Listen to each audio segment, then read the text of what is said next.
আল্লাহর নবী বলছেন দুনিয়া হচ্ছে মুমিনদের জন্য জেলখানা, ওয়া জান্নাতুল লিল কাফিরিন, এবং কাফিরদের জন্য জান্নাত। দুনিয়া মুমিনদের জন্য জেলখানা, কাফিরদের জন্য জান্নাত। একটু লক্ষ্য করে শুনেন বাবা, কাফিরদের জন্য জান্নাত কেন, মুমিনদের জন্য জেলখানা কেন? মুমিনদের জন্য এই জন্য জেলখানা, একজন মুসলমানের ইচ্ছা খুব করছে এক বোতল দারু পেতাম, এই সুবহানাল্লাহ, পাবে খেতে? এই জোরে বলেন পাবে? পাবে না। একজন মুসলমান চাচ্ছে দাড়ি কাটবো, কাটতে পাবে না। মুসলমানের মন চাচ্ছে আমি জুয়া খেলবো, খেলতে পারে না। মুসলমানের মন চাচ্ছে গান করব, করতে পারে না। হিরো হিরোইন সাজবো, পারে না। কেন পারে না? যেই দিন মুসলমান তুমি আল্লাহকে এক মেনে নবীর কলমা পাঠ করে মুসলমান হয়েছো, কুরআন হাদিসের আইনে তুমি বন্দী হয়ে গেছো। সুবহানাল্লাহ। তুমি যেই দিন থেকে নিজেকে মুসলমান বলেছো, কুরআন হাদিসের আইন তোমার প্রতি ফরজ করে দেওয়া হয়েছে। কুরআন যেটা বলবে ওটা তোমাকে করতে হবে, হাদিস যেটা বলবে ওটা তোমাকে করতে হবে। কুরআন হাদিস যেটাকে নিষেধ করবে সেটা থেকে দূরে থাকতে হবে। এরই অর্থ হচ্ছে মুমিনদের জন্য জেলখানা। দুনিয়াতে যদি মুসলমান নিজেকে কুরআন হাদিসের আইনে বন্দি করে রাখতে পারে, আল্লাহ তার কবরকে মাটি বানিয়ে রাখবে না, জান্নাতের বাগান বানিয়ে দিবে। এই জন্য আল্লাহ পাক কুরআন পাকে বলেছেন ওয়াল্লাযীনা আমানু ওয়া আমিলুস সলিহাতি ফি রাউযাতিল জান্নাহ, যারা ঈমান এনে ভালো আমল করে যায়, আল্লাহ বলছেন ফি রাউযাতিল জান্নাহ, তারা জান্নাতের বাগানে থাকে। একটু জোরে হবে না সুবহানাল্লাহ? আপনি ভালো আমল করে ঈমান নিয়ে কবরে গেলেন, আপনার কবরটা মাটির থাকবে না, জান্নাতের বাগান হয়ে যাবে। আপনি পাপ করে দাড়ি চেছে সকাল সন্ধ্যা দাড়ি কেটে কবরে গেলেন, আপনার কবরটা জাহান্নামের টুকরা হয়ে যাবে। তাহলে আমাদের কবর জান্নাতের টুকরা হোক, চাই না জাহান্নামের? বাবা এখানে যদি বলে কে আছেন বলেন তো, যার কবর জাহান্নামের টুকরা হোক কে চান? হাত তোলেন। কেউ তুলবে না। সবাই জান্নাতে যেতে চায় কিন্তু নামাজ পড়বে না। জান্নাতে যেতে চায়, রোজা রাখবে না। জান্নাতে যেতে চায়, হজ ফরজ হয়েছে করবে না। জান্নাতে যেতে চায়, যাকাত দিবে না। জান্নাতে যেতে চায়, প্রত্যেকদিন দাড়ি কাটবে। আর এ বলবে আমি জান্নাতে চলে যাব। ফকটের জান্নাত আছে বাবা, কথা বলেন। টাকা না থাকলে মার্কেটে গিয়ে বিরিয়ানি খেতে পাবেন, মিষ্টির দোকানে মিষ্টি পাবেন, টাকা লাগবে কি না? তো জান্নাতের জন্য ঈমান লাগবে কি লাগবে না? আমল লাগবে কি লাগবে না? আল্লাহর রহমত লাগবে কি লাগবে না? তো আল্লাহর রহমত বেআমল ব্যক্তির উপরে হয় না, বা আমাল ব্যক্তির উপরে হয়। জোরে বলতে হবে সুবহানাল্লাহ। তো আমি একটা কথা বলতেছিলাম বাবা, একটা ভাগবানগোলা থেকে একটা ছেলে আমাকে ভিডিও পাঠালো মোবাইলে। পরশুদিন দেখতেছিলাম একটা মৌলবি একটা তসবিহ হাতে নিয়েছে। কি হাতে নিয়েছে? তসবিহ হাতে নিয়ে তসবিহটা ছিঁড়ছে আর বলছে এই তসবিহ পাঠ করা বিদআত। ও মনে হয় চেয়ারই পায়খানা করে দিয়েছে, এত চিল্লে চিল্লে বলছে। আর তসবিহর দানাগুলি ছিঁড়ে ছিঁড়ে ফেলছে। ওই মৌলবি আবার কি বলছে? আমরা আহলে হাদিস। আবে পাগলা কুত্তা, হাদিসের মধ্যে আছে, তিরমিজির মধ্যে হাসান হাদিস, সাহাবী রাসূল পাথর দিয়ে তসবিহ পাঠ করেছেন, আর তুমি নিজেকে আহলে হাদিস বলছো, আর তসবিহকে বিদআত বলছো। তুই আহলে হাদিস না আহলে আবু জেহেল? আহলে হাদিস যদি থাকতে তিরমিজির হাদিস তোমার চোখে পড়তো, আবু দাউদের হাদিস তোমার চোখে পড়তো। এখন আপনাকে বলতে চাই শুনেন, ওই মৌলবি বলছে আমরা আহলে হাদিস, আমরা হচ্ছি সালাফি, আর তসবিহর দানা ছিঁড়ে ছিঁড়ে বলছে আঙ্গুলের তসবিহ পাঠ করতে হবে, এই যে দানা দিয়ে তসবিহ পাঠ করা বিদআত। এই রকম গাধা মৌলবির বক্তব্য আপনারা হয়তো অনেক শুনেছেন কি শুনেননি? যারা মোবাইল ব্যবহার করেছেন অনেকজন দেখেছেন এইরকম দাড়ি টুপিওয়ালা শয়তান মৌলবি মার্কেটে ঘুরে বেড়াচ্ছে। একজন মুর্শিদাবাদের লোক ফারাক্কা যাচ্ছে, তো ফারাক্কা যেতে যেতে বাসে ঘুমিয়ে গেছেন। তো ঘুমিয়ে স্বপ্নে দেখছে একটা খুব সিংহাসন, একদম চেয়ার রাখা আছে বড়, ওই চেয়ারে একটা লোক বসে আছে, এইভাবে পাও হিলাচ্ছে। ওর কোনো টেনশন নাই, গম নাই, দেখে বোঝা যাচ্ছে এই লোকটার কোনো চিন্তাই নাই। তো মুর্শিদাবাদের লোকটা জিজ্ঞাসা করছে তুমি কে গো? মনে হচ্ছে তোমার কোনো চিন্তাই নাই। তো বলছে আমি হলাম ইবলিস। তো মুর্শিদাবাদের লোক তো জাতা চালাক নয়, বলছে তুমি ইবলিস তো এখানে কি করছো? তোমার কাজ হলো নামাজিকে বেনামাজি করা, তোমার কাজ হলো রোজাদারকে বেরোজাদার বানানো, তোমার কাজ হলো ভালো মানুষকে খারাপ করা, তো এখানে বসে আছো তো তোমার কাজ কে করছে? ইবলিস বলছে যত ওয়াহাবি মোল্লা আছে সবকে খেলাফত দিয়ে আমি আরাম করছি, আমার কাজ তারা করছে। কোন ওয়াহাবি আছে পশ্চিমবঙ্গে? একটু চেষ্টা করেন দেখি, কত বড় মায়ের বুকের দুধ পান করেছে তসবিহ গনাকে বিদাত প্রমাণ করবে। আমার তো মনে হয় এদের বাপ মা জন্ম দিয়েছে, তো আমার বড় বেটা হয়েছিল তো প্রথম আব্বা বলেছিল, বেটি হয়েছিল ও প্রথম আব্বা বলেছিল, আর অন্য অন্য ছেলে হয় প্রথম কেউ আল্লাহ বলে, করে ছেলে মা বলে, করে ছেলে আব্বা বলে, হয় কি হয় না? আর এদের বেটা যখন জন্ম নেয় ওয়াহাবি তো শিখায় বিদাত শিরিক, বিদাত শিরিক। বাপ মা বলা পরে শিখায়, বিদাত বলা আগে শিখায়। এই লামাযহাবির দল তসবিহ গনাকে যদি বিদাত প্রমাণ করো, মনে রাখবেন খাজা মঈনুদ্দিন চিশতির মাননেওয়ালা, ইমাম আহলে সুন্নাত আলা হযরতের মাননেওয়ালার সামনে যদি তোমার বসবাস হয়ে যায়, তোমার 14 নসলকে বিদাতি প্রমাণ করতে পারবো। উঠাও তোমার বাপের কিতাব আব্দুর রহমান মুবারকপুরি, লামাযহাবিদের গুরু, তাদের মুহাদ্দিস, নিজের কিতাব তোহফাতুল আহওয়াজি নবম খণ্ডের মধ্যে লিখছে পাথর কাকর দিয়ে খেজুরের গুঠি দিয়ে তসবিহ পাঠ করা জায়েজ আছে। লেখকে বলিয়ে না সুবহানাল্লাহ। তোমাদের বাপ লিখছে যায়, শুধু একটা বাপ নয়, তোমাদের 2 নম্বর বাপ নাইনুল আওতারের মধ্যে কাদি শওকানি লিখতেছে তসবিহ পাঠ করা পাথর দিয়ে খেজুরের দানা দিয়ে, তসবিহ পাঠ করা যে গুঠি দিয়ে আল্লাহর তসবিহ পাঠ করা ইসলামে জায়েজ আছে। তো তোমার বড় বড় বাপ, তোমাদের ইমাম ওয়াহাবি দলের প্রতিষ্ঠাতারা নিজের কিতাবে তসবিহ পাঠ করাকে জায়েজ লিখেছে। আজ তোমরা বলছো বিদাত, তো বিদাতি যদি হয় তোমাদের ফতোয়াতে তোমরা নিজেই বিদাতি হবে। তোমার বাপ দাদা বিদাতি হবে, তোমাদের ইমাম বিদাতি হবে। আর ইমাম যদি বিদাতি হয় মুক্তাদি কি হবে? গাড়ির ড্রাইভার যদি মালদা যায় তো প্যাসেঞ্জার কি আর বহরমপুর যাবে? জি, ড্রাইভার যেই দিকে যাবে প্যাসেঞ্জারও সেই দিকে যাবে। তো তোমার বাপ আব্দুর রহমান মুবারকপুরি বিদাতি, কাজী শওকানি বিদাতি, নাইনুল আওতার বলছে তসবিহ গণনা করা যায়, তোমার আব্বা আব্দুর রহমান মুবারকপুরি বলছে তসবিহ গণনা করা যায়। তো তোমাদের ফতোয়া অনুযায়ী তোমাদের ইমাম, তোমাদের মুহাদ্দিসরা নিজেই বিদাতি, তো তোমাদের ফতোয়াতে তোমরা নিজেই বিদাতি, তোমরা নিজেই জাহান্নামী। শুধু তাই নয়, বিশ্ববিখ্যাত ইমাম, মক্কা মদিনার ইমাম, ইমামুল হারমেন শরীফাইন 2.5 লক্ষ হাদিসের হাফিজ ইমামুল্লাহ আলী কারি মিশকাতের সারা মিরকাতের মধ্যে লিখতেছেন, কিছু মূর্খ জাহিল বলতে চায় তসবিহ পাঠ করা বিদাত, এটা তাদের সারাসার ভুল ধারণা। বরং শরীয়তে পাথর কাকর দ্বারা, আপনার গুঠি দ্বারা তসবিহ পাঠ করা জায়েজ আছে। জোরে বলেন সুবহানাল্লাহ, সুবহানাল্লাহ, সুবহানাল্লাহ। যারা লেখকে বলিয়ে না সুবহানাল্লাহ, সুবহানাল্লাহ। শুধু তাই নয়, মুসলমান আরেকটি কিতাবের রেফারেন্স নিলেন, যুগ শ্রেষ্ঠ ইমাম ইমাম জালালউদ্দিন সিউতি রাহমাতুল্লাহ আলাইহি একটি কিতাব লিখেছেন আল মিনহা ফি সুবহা।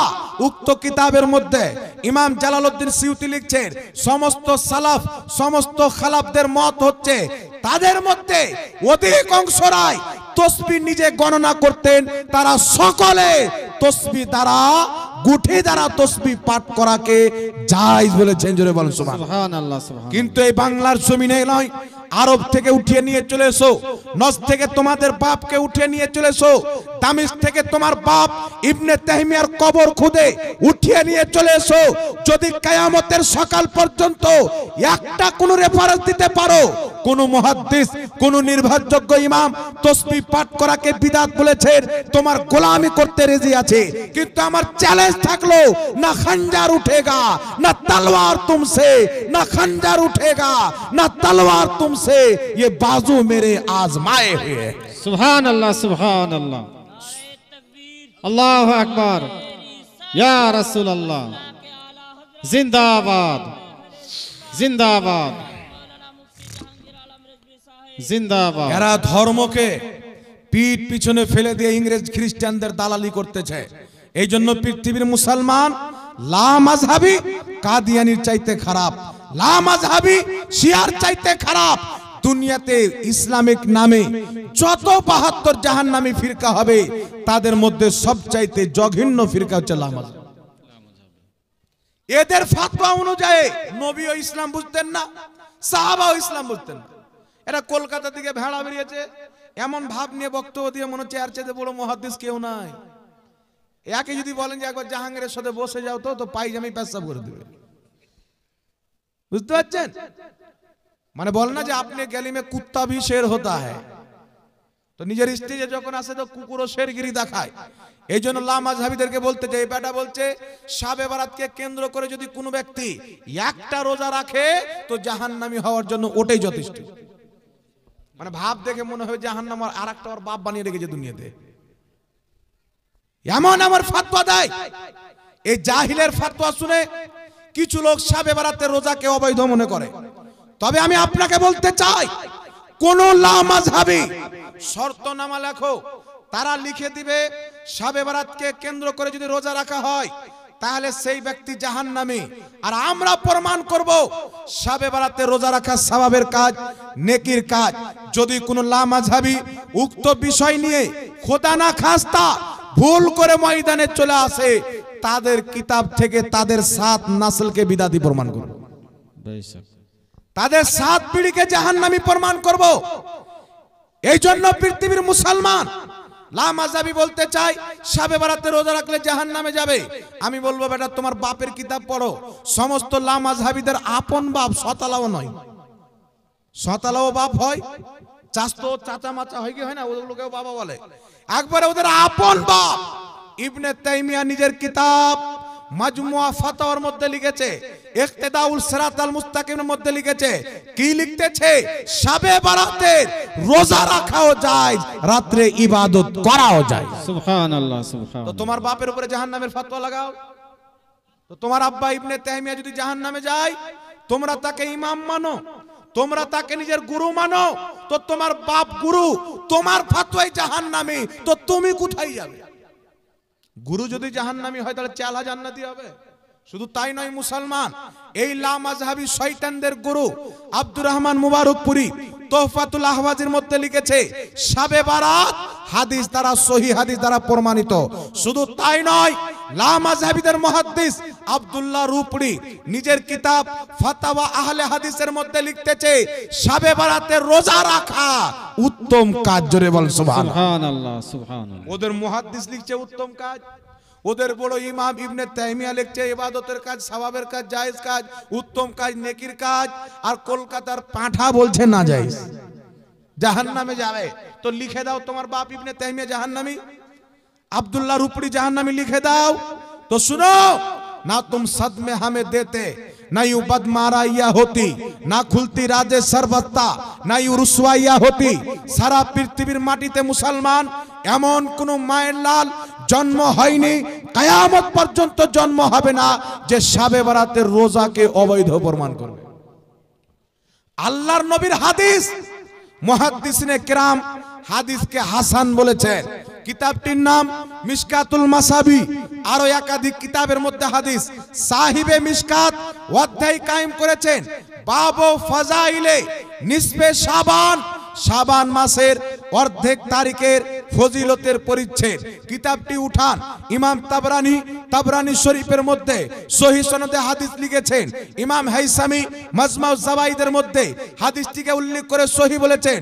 আল্লাহ পাক নিজেই আল্লাহ পাকের হাবিব রাসূল পাক বলছেন, আল্লাহ তাবারাক ওয়া তাআলা শাবে বারাত শাবান মাসের মধ্যম রজনীতে অর্ধেক তারিখের রাত্রিতে মহান রব্বুল আলামিন প্রথম আকাশে নিজের বান্দার প্রতি দৃষ্টিপাত করেন।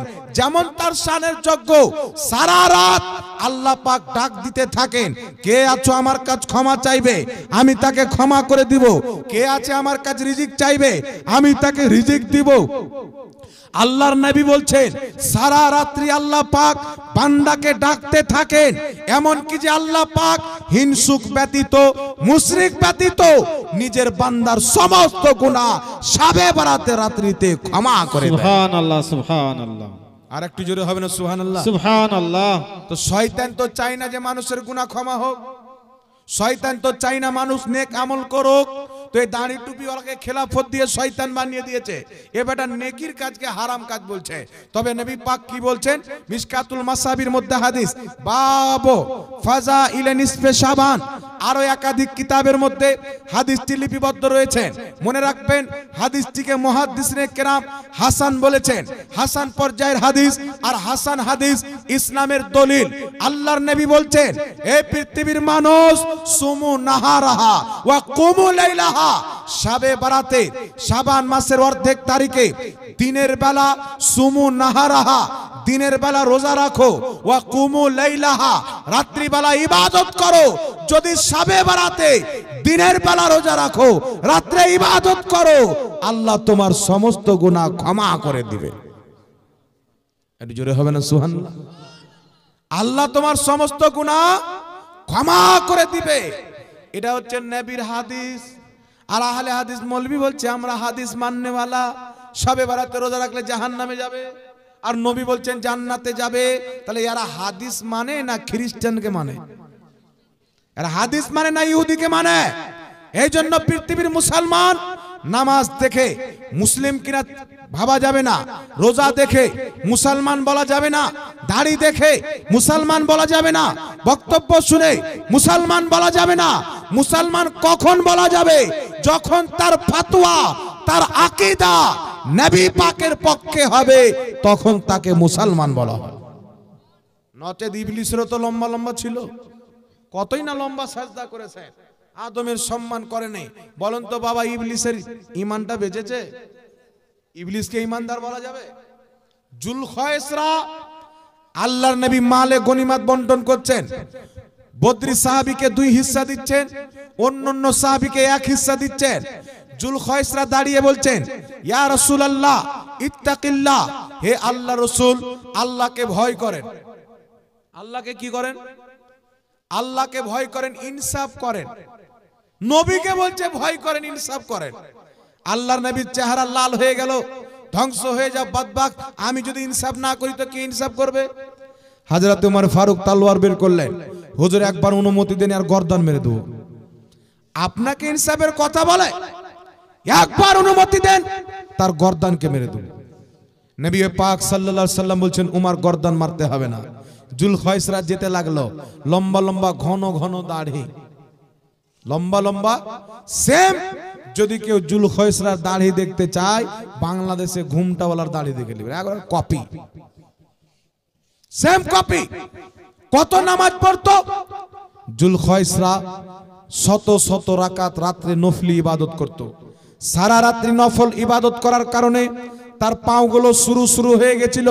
পৃথিবীর মুসলমান, আমার নবী বলছে উমর হত্যা করার দরকার নাই, একে চিনে নাও, কিয়ামত পর্যন্ত তার নাসল থাকবে, নামাজ এত পড়বে, তুমি তোমার নামাজকে তার নামাজের সামনে হালকা মনে করবে, তোমার রোজাকে কমা মনে করবে, কোরআন সুন্দর তেলাওয়াত করবে, তবে হালক থেকে নিচে নামবে না।